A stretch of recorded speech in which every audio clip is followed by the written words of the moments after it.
Welcome back to my channel. So आज हम करेंगे indifference curve. So indifference curve आने से पहले मैं आपको इंट्रोडक्शन दूंगी, that is utility.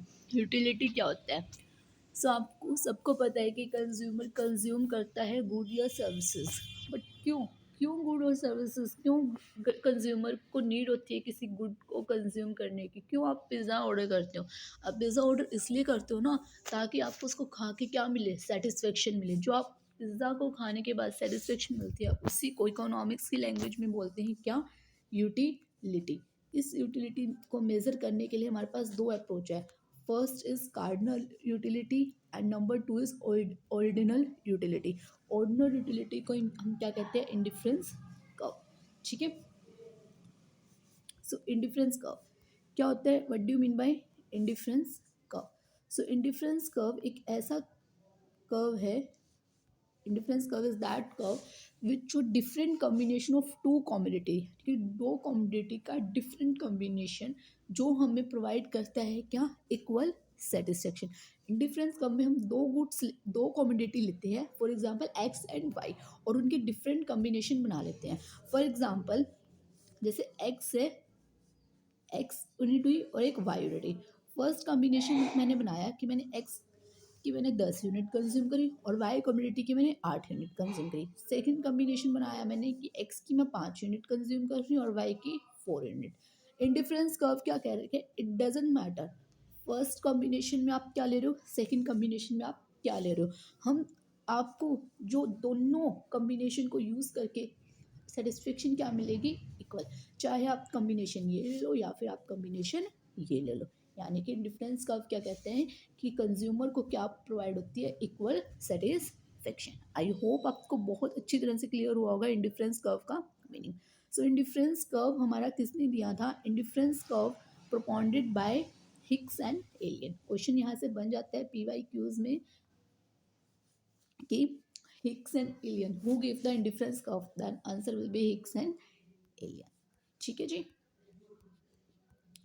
Now indifference curve का ये शेड्यूल आपको गिवन है। जैसे मैंने पहले एग्जांपल एक्स और वाई का लिया था, यहाँ पे आपको कॉम्बिनेशन दे रखे हैं एल एम एन, और ये गुड एक्स और गुड वाई है। यहाँ पे आपको गुड एक्स की कॉम्बिनिटी दे रखी है, यहाँ पे गुड वाई की कॉम्बिनेशन। कोई भी कंज्यूमर को सेटिस्फेक्शन क्या मिलनी है? ठीक है, आप खुद से इसको स्टडी कर सकते हैं।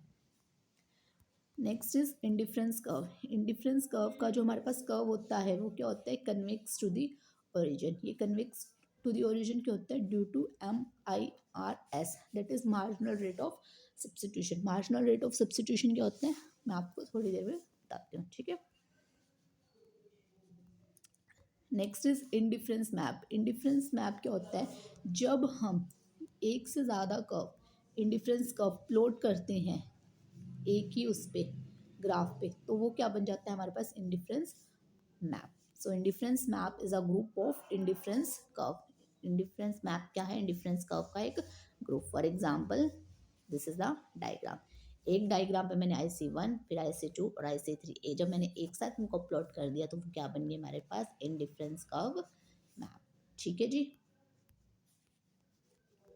Next is assumption of indifference curve. Very very important, star mark कर लो इसको। अजम्पशंस क्या है हमारे पास इंडिफरेंस कर्व की? फर्स्ट अजम्पशन है हमारे पास, दैट इज रैशनल कंज्यूमर। जो कंज्यूमर होगा वो हमारे पास कैसा होगा? रैशनल, यानी कि कंज्यूमर को समझदार होना चाहिए। कोई भी इरेशनल कंज्यूमर को हम कंसिडर नहीं करते हैं जब हम स्टडी करते हैं किसकी? इंडिफरेंस कर्व की। गुड्स हमारे पास दो ही होंगी। जैसे मैंने आपको बताया कि इंडिफरेंस कर्व में हम गुड्स कितने लेते हैं? सिर्फ two. You can take any good, X और वाई, वाई और Z, it can be any good.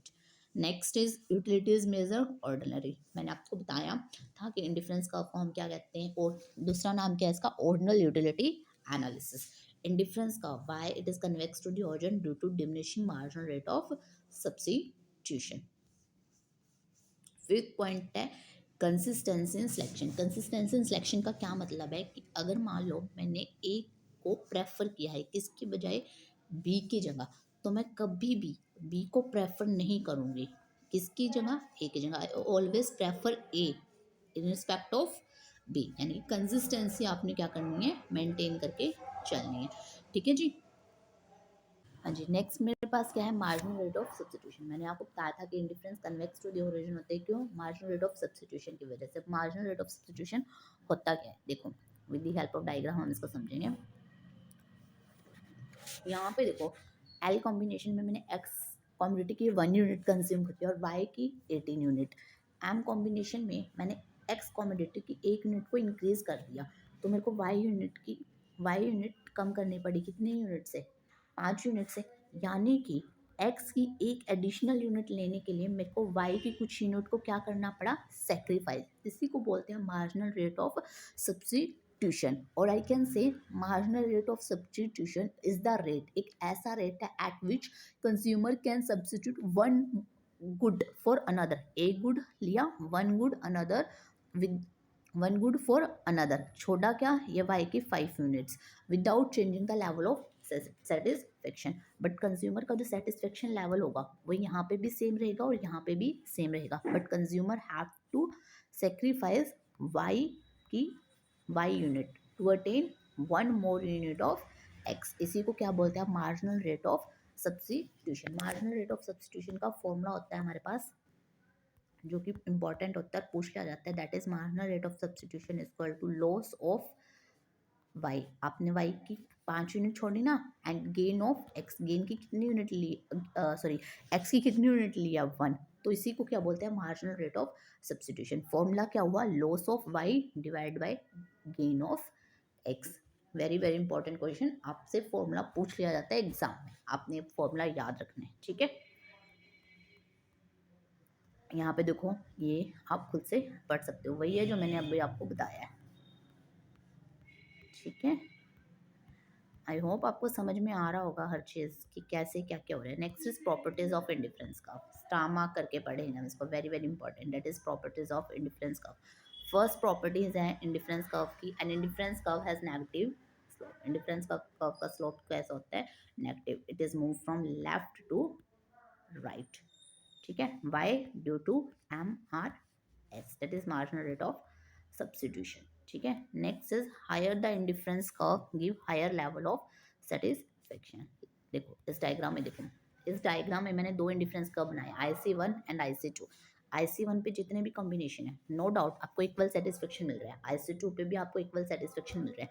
लेकिन अगर आपके पास क्वेश्चन आ जाए कि आपको ज़्यादा सेटिस्फेक्शन कहाँ मिल रही है, IC1 में या IC2 में, तो आपका आंसर होएगा IC2। Why, because indifference curve की प्रॉपर्टी क्या कहती है कि higher the indifference curve, indifference curve जितना हाई होगा उतना लेवल ऑफ सेटिस्फेक्शन भी क्या होगा, हाई। और मेरे पास इसमें हाई कौन सा कर्व है, IC2। सो मेरा आंसर क्या हो जाएगा, IC2 is give you the higher level of satisfaction, ठीक है। नेक्स्ट है indifference curve do not intersect each other. दो इंडिफरेंस कर्व कभी भी एक दूसरे को इंटरसेक्ट नहीं करते, दिस इज द डायग्राम, ठीक है जी। नेक्स्ट पॉइंट है indifference curve are convex to the point of origin, जो मैं आपको बता चुकी हूँ कि इंडिफरेंस कर्व कैसा कर्व होता है, it is convex to the point of origin. ये उसका आपको डायग्राम गिवन है। Next is an indifference curve, very very important property, star mark करके याद करोगे। Indifference curve can not touch इधर X axis nor Y axis. जो indifference curve होता है हमारे पास, वो कभी भी ना ही तो वाई एक्सेस को टच करता है और ना ही एक्स एक्सेस को टच करता है, ठीक है। Indifference curve are not parallel to each other. दो इंडिफरेंस कर्व कभी भी एक दूसरे के पैरेलल नहीं हो सकते। ये आपको पैरेलल दिखाया गया है, लेकिन कभी भी वो एक दूसरे के पैरेलल नहीं होते हैं, ठीक है जी। सो आई होप आपको इंडिफरेंस कर्व समझ में आ गया होगा। सो आपने क्या क्या करना है अपने नोट में, सबसे पहले इंडिफरेंस कर्व का मीनिंग, फिर इंडिफरेंस कर्व का डायग्राम, थर्ड इंडिफरेंस कर्व की assumptions, fourth properties of indifference curve, और फिफ्थ पॉइंट आपने बनाना है मार्जिनल रेट ऑफ सब्स्टिट्यूशन का। मार्जिनल रेट ऑफ सब्स्टिट्यूशन में आप मार्जिनल रेट ऑफ सब्स्टिट्यूशन का मीनिंग लिखोगे और साथ में वो टेबल बनाओगे जो आपको ये गिवन थी ना, यहाँ पे ये देखो, एक मिनट, ये वाली टेबल, या आप अपने टेबल्स जो है आप अपने जब यहाँ पे नोट्स बना रहे हो आप यहाँ अपने नोट्स में इसको ऐड ऑन करोगे, ठीक है जी। बस बजट लाइन भी किसका पार्ट है, इंडिफरेंस कर्व का। बजट लाइन क्या होता है, बजट लाइन का मतलब क्या होता है राजे, कि बजट लाइन का मतलब क्या होता है कि विद इन गिवन इनकम, है कि कंज्यूमर की गिवन इनकम के साथ कंज्यूमर कितने गुड्स परचेज कर सकते हैं। सो आई कैन, क्या क्या मतलब है, a budget line is a line, एक ऐसी लाइन है which show all combination of two goods that consumer can afford, consumer afford कर सकता है within given level of income, यानी कि उसकी इनकम, मान लो मेरी इनकम 100 रुपये है, तो 100 रुपये में मैं कितने दो गुड्स के कॉम्बिनेशन ले सकती हूँ, उसी को क्या बोलते हैं, बजट लाइन। ठीक है, for example, suppose a consumer has an income of rupees 15, it will be used to buy commodities X and Y. To derive maximum utility from said income, only the following option are available. तो consumer के पास कितने option available हैं, ये देखो आपको ये given है, consumer के हमारे पास इन्होंने दिखा रखे है कि कंज्यूमर की जो इनकम है वो टोटल इनकम कितनी है, 50 है। अब वो 50 यूनिट को कैसे कैसे यूज़ कर सकता है, देखो, हो सकता है वो गुड एक्स की कोई भी कॉमोडिटी ना ले और गुड वाई की 10 कॉमोडिटी ले ले, तो 10 × 5 = 50, तो कंज्यूमर ने अपनी पूरी इनकम स्पेंड कर दी। नेक्स्ट टाइम कंज्यूमर ने क्या किया, कंज्यूमर ने 1 यूनिट तो गुड एक्स के लिए और 8 यूनिट वाई के लिए, ठीक है, 1 यूनिट, 1 यूनिट यानी कि 1 यूनिट का प्राइस कितना है, 10, यानी कि 1 × 10 = 10, और यहाँ पे 8 यूनिट ली तो 8 × 5 दैट इज 40, तो 40 और 10 50, तो कंज्यूमर ने इस तरह से अपनी इनकम क्या कर दी, स्पेंड कर दी। कंज्यूमर कोई भी कॉम्बिनेशन बना सकते हैं, कॉम्बिनेशन ए, कॉम्बिनेशन बी, कॉम्बिनेशन सी, ठीक है। और ये हमारे पास स्लोप होता है किसका, बजट लाइन का। बजट लाइन का जो स्लोप होता है वो हमेशा क्या होता है, स्ट्रेट लाइन, ठीक है जी। Features of budget line, it has a negative slope, it is a straight line curve, ठीक है, it is tangent to indifference curve. Next is consumer equilibrium, consumer equilibrium में कब होता है, very very important, star mark करके देखो, consumer equilibrium में कब होता है, when marginal rate of substitution is equal to price of X divide by price of Y. ये आप अपने जहाँ पे भी आप नोट्स बना रहे हो वहाँ पे आप लिख सकते हो, ठीक है। मार्जिनल रेट ऑफ सब्स्टिट्यूशन आपको पता है क्या होता है, दैट इज इंडिफरेंस कर्व, और ये हमारे पास क्या है, बजट लाइन। अब हम इसको समझेंगे with the help of diagram कि मैंने ये फॉर्मूला कहाँ से डिराइव किया है।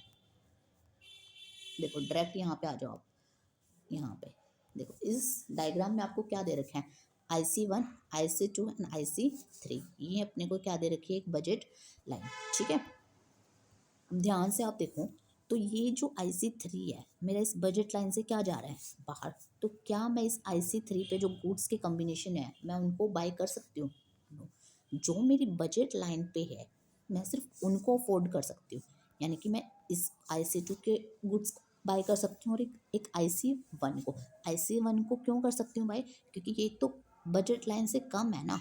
मान लो इन्होंने क्या ऐसे ही दिखा रखा है, मान लो आपके पास 100 रुपये है, एक तो आप 100 रुपये में सौ ही गुड्स परचेज कर रहे हो, यानी कि आप 100 रुपये का ही एक्सपेंस कर रहे हो। एक जो IC1 है वो आपको क्या दिखा रहा है कि मेरे पास है तो 100 रुपये, लेकिन मैंने सिर्फ 50 रुपये ही स्पेंड करे हैं। जो IC3 है वो आपको दिखा रहा है कि आपके पास 100 रुपये है लेकिन आपने 120 के गुड्स लिए, तो क्या ये पॉसिबल है अगर आपके पास 100 रुपीज़ और आप 120 के गुड्स ले लो, नहीं ना। तो इसलिए मैंने कहा कि जो IC3 का है, जो इस पे जो कॉम्बिनेशन ऑफ गुड्स है उनको हम अफोर्ड नहीं कर सकते, ठीक है। तो आई होप आपको समझ में आया होगा कि वो फॉर्मूला कहाँ से बना था जो मैंने अभी आपको बताया था, दैट इज क्या फॉर्मूला बताया था, MRXY is equal to PXY and PY, ठीक है जी।